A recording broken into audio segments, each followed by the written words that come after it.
के साथ युद्ध हो रहा है। एक दिन, क्योंकि सूर्यास्त के बाद युद्ध होता नहीं था, एक दिन, 2 दिन, 3 दिन, 4, 5, 6, 7, 8, 9, 27 दिन निकल गए। जरासंध को कुछ हो ही नहीं रहा। अब इसके पीछे भी कारण है। वृहदवीध नामक एक राजा थे, उनकी 2 रानियां, पर एक भी संतान नहीं। उनके गांव कुछ संत आते हैं उनके राज्य में, तो उन्होंने उनकी बहुत सेवा की।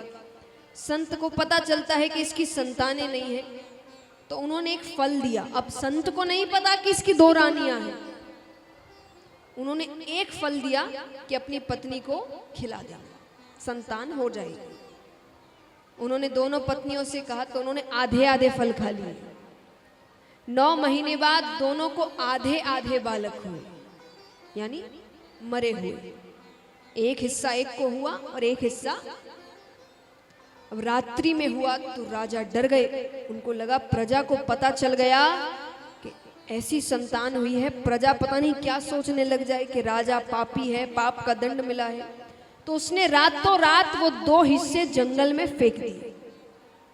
जंगल में जरा नामक एक राक्षसी थी, उसने वो 2 हिस्सों को पकड़ा और जी जी करके चिल्लाने लगी। जी माने प्राण, जी माने प्राण।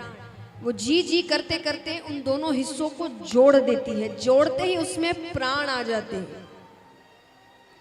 तब से नाम रखा जरा संघ, यानी जरा नामक राक्षसी ने हिस्सों का संघ किया। तो अर्थ क्या है? बीच का हिस्सा कमजोर है और कहीं कुछ भी करो उसे कुछ नहीं होने वाला। तो 27वें दिन भगवान भीम से कहते हैं कि कल मेरी तरफ नजर रखना, मैं कुछ इशारे करूंगा। ठीक है।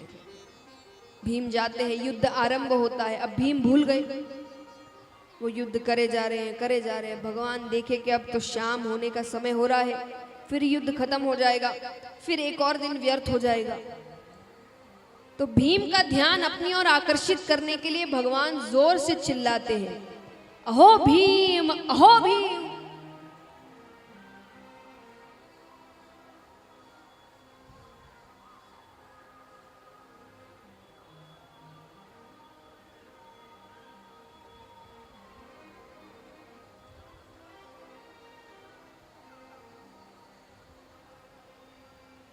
तो भगवान जोर से आवाज करते हैं। अब भीम सोचे कि ये सारे दाव तो भगवान पहले भी देख चुके हैं, अभी क्यों प्रशंसा कर रहे हैं।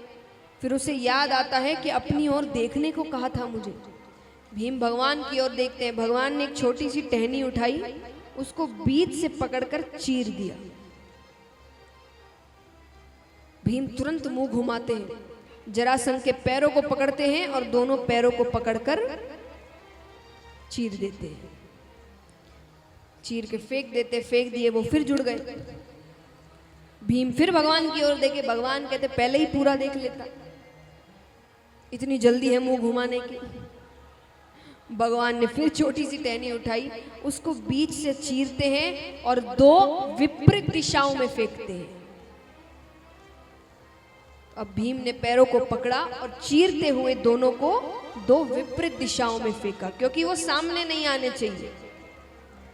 जब भी वो 2 हिस्से सही तरीके से सामने आएंगे वो जुड़ जाएंगे। तो इस प्रकार भगवान जरासंध का वध करवाते हैं।